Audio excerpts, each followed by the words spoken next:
olgu see siis metsa või puidutööstuse hake, et saada sealt kätte võimalikult suur energiakogusi ühest ühikust. Just, et me siin kaameraga täna ei saa väga hästi platsi peal ringi teha, sest jälle tuul kipub meid segama ja siis läheb heli kõik kaotsi, et muidu lihtsalt teadmiseks ka vaatajate sealpool, et me oleme Tallinna lähedal Männikul ja siin platsi peal on tõesti näha erinevatest allikatest tulevat hakket, et on kändu hakitud ja on oksi hakitud ja on Tallinna linnast tulnud, kruntide hooldusest tulnud puitu ja tootmisjäätmeid puidutööstusest, et tõesti selline on näha, et võib öelda, et tõesti see, mis üle jääb, see läheb energia tootmisesse. Ma ei ole ühtegi kvaliteetset kuusepalki näinud, mida Janar kohe hakkima hakkaks. Nii, aga ikkagi see võimalik hakkepuudus, et siin on hinnanguid on erinevaid olnud, aga on öeldud 10–20% hakkest eelolevaks hooajaks puudu. Kas kinnitad, et ongi nii või see siiski nii hull pole, et kuidas sulle näib? See hakke tootmine on nagu väga keerukas protsess, et seal on väga palju muutujaid on, aga nähes, mis turul täna hindadega on toimumas, siis väikene selline murekoht on küll, et tõenäoliselt midagi puudu on. Kas see on 10 või 20%, seda me ei oska öelda. Ega ideeliselt nagu vahet ei olegi, kas see on 10% või 20% või isegi 3%, et kui on ka 3% puudu, see tähendab, et kuskil keegi jääb külma ja on mure majas, aga eks siin kindlasti on ka see, et eks seda, kuna nüüd aastaringi ei saa ühtlaselt varuda, siis on ka ju varumises olnud väikene paus sees ja tihtipeale ongi olnud selline kevadine aeg, väga hea varumisaeg olnud, mille võrra siis hetkel on nagu ladudes natukene vähem materjali. Sa vist tõid ühe puudujäägi põhjuse praegu ka niimoodi servapidi juba välja, et see on see kevadine aeg, mil nüüd on teist aastat järjest metsategu oluliselt piiratud. Et muidu võiks ju mõelda, et tegelikult Eesti on selline maa, kus on palju puitu ja vähe inimesi ja ei tohiks küll üldse probleemi sellega tekkida, et me nüüd ei suuda oma kodusid oma puiduga ära kütta, aga ma saan aru, et hakketootja vaatevinklis siis see, et kevadsuvisel perioodil on raie oluliselt kitsendatud, et see siis muresid tekitab. See tekitab muresid ja mitte ainult see, et sa raiud vähem, minu hinnangul on ka see, et kui me ikkagi siin mai-juuni ei saa raiuda, siis see tähendab seda, et isegi kui me juulis ja augustis ja septembris forseerime raiumist, siis materjal ei jõua meil ära kuivada ja lihtsalt kasutatav puidu hulk on oluliselt suurem, kui me seda kevadeti koguksime. Ei kõla eriti efektiivselt just, et peame rohkem puitu ahju ajama. Peame rohkem seda tegema. Okei. Aga vaata, siin need linnurahu entusiastid ikka ütlevad, et puidusektor kohanegu, et paar kuud ei saa üldse metsas toimetada, et kas sa pead seda realistlikuks hakketootja seisukohast? No seda kohanemist peaks valmistama ette 10 aastat, sellepärast, et kui me siin 2 aastaga öeldakse, et sellel ajal ei saa ka erametsas raiuda, siis see tähendab seda, et meil ju turul ei ole piisavalt tehnikat, et kui 25% ajast me ei saa lõigata, siis ülejäänud aja lõikame 125% võimsusega, et niigi tänastes tarneraskustes, kus ei suudeta meile tehnikat tarnida, hakkurid jäävad pool aastat kuni aasta aega jõuavad hiljem, kui sa oled planeerinud muu raske tehnikaga täpselt sama, et oleks see mure ainult Eestis, siis kohaneks muude turgude tehnikaga, aga kuna see on ka kõikjal mujal, siis ei ole ka seda tehnikat poeriiulilt võtta kahjuks. Okei. Aga nüüd linnurahu on 1. juuliga läbi ja hinnad on head olnud. Puiduhinnad on tegelikult metsaomaniku jaoks väga head olnud, et ma eeldan, et praegu käib ikka väga vilgas tegevus ja pakkumine on päris heaks läinud. Ootasin oluliselt suuremat pakkumuste arvu selliseks hea hinnaperioodiks, et ma ootasin, et pakkumuste arv on oluliselt suurem. Ma ei saa öelda, et pakkumusi ei ole. Pakkumusi on, aga on vähem, kui ma arvasin. Mille taga asi siis kinni on, et metsaomanikel pole huvi raiuda või? Ei näe metsaomanikke, metsaomanikke sisse, võib-olla metsaomanikke, kes ei oska võib-olla väikemetsaomanike seas, et võib-olla ei pane nagu tänast pilti kokku, et isegi mina väikemetsaomanik näen üle pika ja hea võimalus raiuda, teen seda ja oma tutvusringkonnas ka soosin väikemetsaomanikel seda tegema, aga mulle tundub jah, et suurmetsaomanikud tunnetavad pilti väga hästi ja nemad tegutsevad, aga Eestis meil on ju ikkagi väga palju väikemetsaomanikke ja ma tõesti ei oska öelda, et võib-olla nemad ei pane neid kõiki tükke kokku või nagu on ka vanasõna, et mets on vaese mehe kasukas, et võib-olla siis praegult ei ole vaja. Praegu ei olla vaesed siis, mis on ju ka hea, eks ole, aga teistpidi on ka kurb vaadata siin Eestis ju ringi sõites, et seda potentsiaali on nagu päris palju ja kui need puud lihtsalt nagu maha kukuvad ja esimese ringi ära mädanevad, siis ju metsamajandamise suhtes ju tegelikult oleks nagu õigeaegse ära teha. Me tegelikult ise metsasektoris oleme ju aastaid, oleme kurtnud selle üle, et energiapuu hind on sedavõrd madal, et näiteks hallilepikuid, mida on erametsas küll ja veel, et neid ei majandata sellepärast, et omanikule sinna kännu peale suurt midagi ei jää. Et tegelikult praegu oleks see hetk, et võtta selline, nii-öelda vähem väärtuslik metsaressursi kasutusse, küps halllepik, paneme ikka raie peale, läheb energiatööstusele ja pärast muidugi istutame ja kasvatame uue metsa sealt välja, eks ole, et praegu oleks see hetk, kus turg võimaldab metsaomanikul tegelikult ka metsakasvatuslikult väga hästi käituda. Nii-öelda metsaääre toorme hind on ju aastaga kasvanud põhimõtteliselt 2,5 korda. Ütle siia number ka vahele, võib-olla inimesed huvitav, palju maksate selle? Kui aasta tagasi oli ta kuskil 6 eurot metsa ääres, siis täna ta on kuskil ikkagi 15 eurot metsa ääres. Hakkepuiste kuup. Hakkepuiste kuupmeeter, välja tulev kuupmeeter, siis et see on selline jah, metsamajanduslikus mõttes hakkekogused. Okei.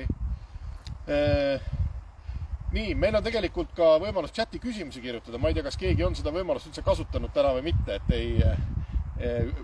kui ei ole, siis me lähme tegelikult siit oma juttudega edasi, et mis puudutab seda, et kuidas need erametsaomanikud käituvad, et mul on olnud võimalus osaleda ka, see on siis Jõujaamade ja Kaugkütteühingu ja Majandus- ja Kommunikatsiooniministeeriumi koostöös korraldatav selline energiavaldkonna ümarlaud on nüüd 2 korda toimunud, sest on probleemid energiasektoris ja tegelikult mida ma olen nagu märganud riigi poolt on see lähenemine, et väga pingsalt ja väga põhjalikult hästi professionaalselt monitooritakse seda, mis toimub gaasiturul ja kuidas siis saavad lahendatud probleemid gaasivarustusega. LNG terminal kerkib ja kõiksugu muud riskid, stsenaariumid kõik välja töötavad ja nii edasi. Aga kui soojatootjad on püstitanud küsimuse seoses hakkepuiduga, siis tundub, et riigipoolne lähenemine on olnud see, et ju läheb asi ise korda.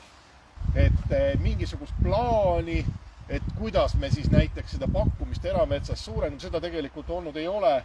Ja paraku, mis on ikka, ütleme uuesti jälle välja, et tegelikult ka võimurolijad on seda ju ka viimasel öelnud, et tuleb hoopis vaadata selle pilgu, kuidas erametsas saaks hakata raieid veel rohkem piirama. Sest et raiemaht olla liiga kõrge, et ma ei tea, kuidas on siis mingit riiklikku plaani vaja või saab erasektor ikkagi ise hakkama? Selline hea küsimus, et aga isegi kui seda riiklikku plaani ei ole, siis võiks olla riiklik suur pilt vähemalt, et ka erametsa omanik saaks aru, kus ta selles pildis mingisuguses perspektiivis on, et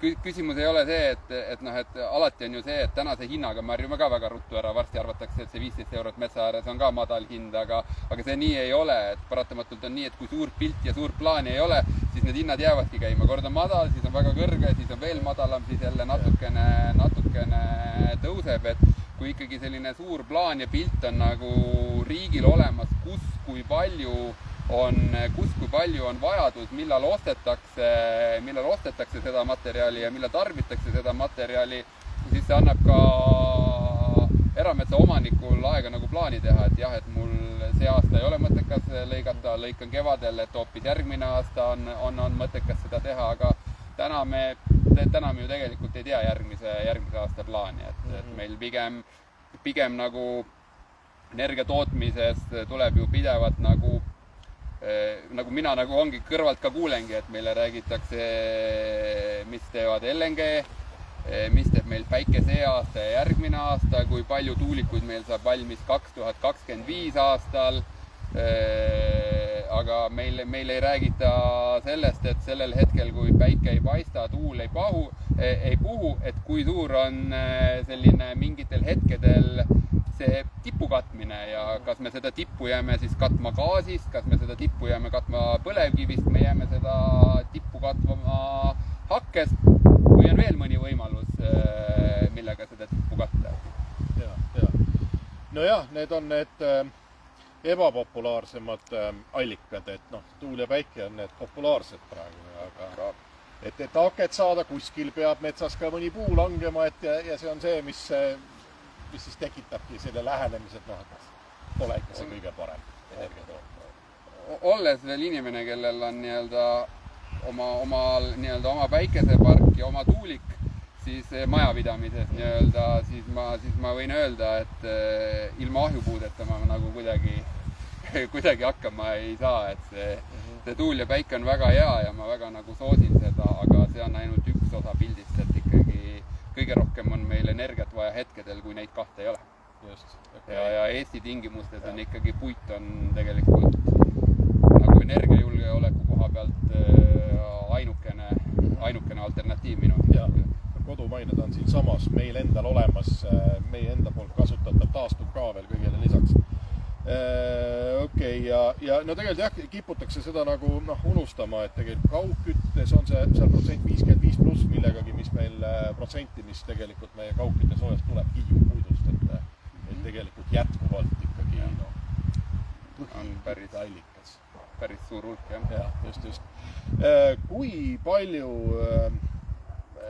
puidu eksport nüüd võib tekitada sellist võimalikku hakkepuudujääki siin turul? Seda on ka nagu ette heidetud, et näete, et müüme puid väljamaale, samal ajal endal kipub nappima. Kuidas seda poolt oskab kommenteerida? Meil Eesti on selline, kui me just hakkepuidust räägime, on sellise päris huvitava geograafilise asetusega, et meil on ju Saaremaa ja Hiiumaa, et laias laastus, kui me Saaremaalt veame Tallinnasse või Pärnusse elektrijaamadesse, veame hakkepuitu, siis see on minu hinnangul võrdväärne ekspordiga, kas siis kuhugi Rootsi või Taani või Soome, sest ta nii või naa laevaga liigud, aga ma juba viimastel aastatel Mandri-Eestist ei ole täheldanud, et oleks selline hakkepuidu ekspordi osakaal väga-väga suur. Et pigem on see olnud saartelt ja ma nüüd ka saarte puhul juba eelmine aasta nägin, et tegelikult ta sealt jõuab ikkagi väga suures ulatuses ikkagi Mandri-Eestile ja meie enda tarbimisse. Et küll aga mida on Eestist nagu märgata, et kui me siin kunagi oleme aruteludel olnud, kui need energiahinnad olid väga madalad, et siis me nagu tunnetasime, et Lätist tuleb väga palju energiapuitu Eestisse, siis ma täna nähes, millises olukorras on Läti energiamajandus, siis ma isegi pigem on natuke see suund niipidi seal muutunud, et võib juhtuda, et läheb Eestist sinnapoole, aga ma eeldan, et seda siiski ei juhtu, et siin nagu ka Eestis on see hind nagu Lätiga, me oleme üsna sarnases situatsioonis selle riigiga, et ka Lätis selline meile pealetulek on ära jäänud. Kas see oli ka nii, et lätlased mingi osa oma vajalikust puiduhakkest ostsid Valgevenest enne ja nüüd sealt ei tule, et siis on nüüd vaja oma sisemaalt rohkem leida ja see, mis enne võib-olla meile üle piiri tuli, läheb neil nüüd oma tarbimisse? Seal oli jah, et neile tuli Valgevenest ja tegelikult tuli ka Leetu tuli Valgevenest.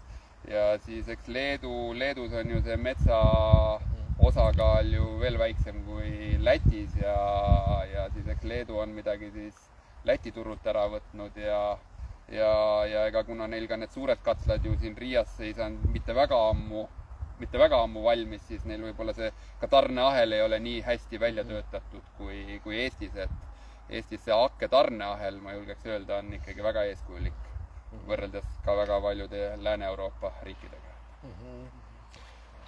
Teravama momendi ka veel, et läbipaistev tarneahel aeg-ajalt ikkagi erametsa omanikke või neid aitavate metsaühiste poolt vahel tuleb ikka mõni selline küsimus, et kas ikka on hind läbipaistev metsaomanik. Metsaomanik saab ikka ausa hinna, mis baseerub ausal kalkulatsioonil. No ta eriti olukordades nagu täna, kus puitu on puudu, siis hakketootjate seas on väga tihe konkurents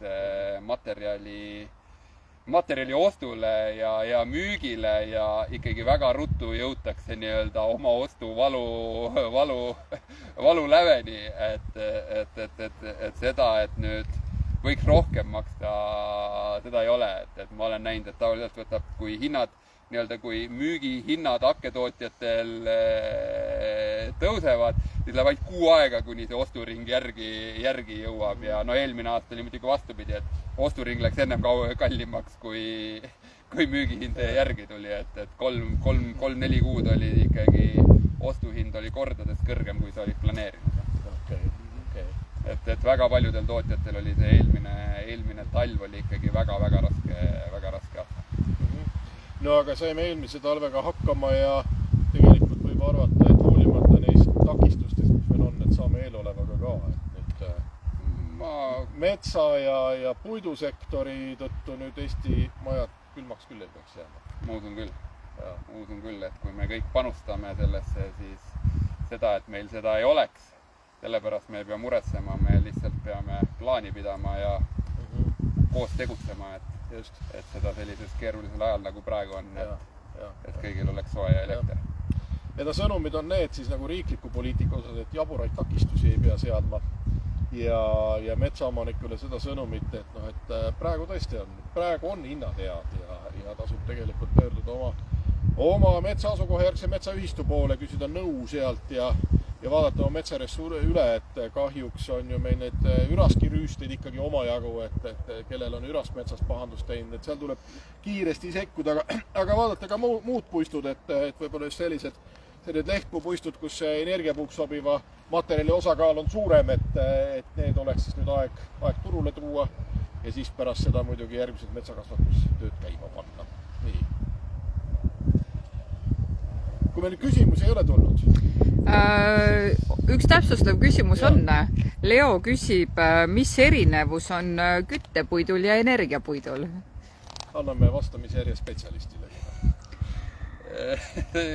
Küttepuit on, igaüks võib seda erinevalt ka natukene mõista, et küttepuit on, mina enda jaoks võtan, kui ta on kõigepealt 3-meetrise sortimendina metsa äärde välja toodud ja ta ei sobi kasutamaks nii-öelda toolijalgade või lauaplaatide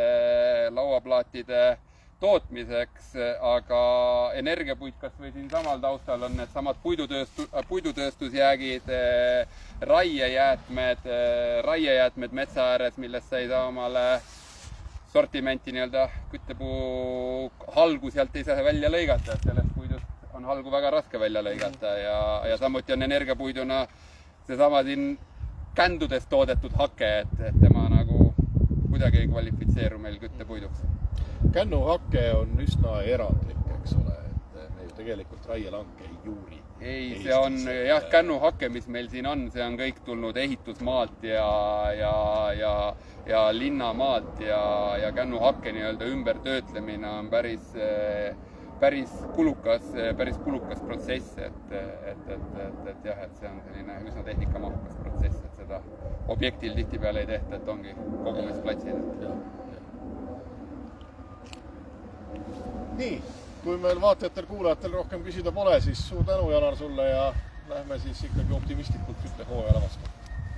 Aitäh! Väga ja järgmiste saadete. Ikka. Okei.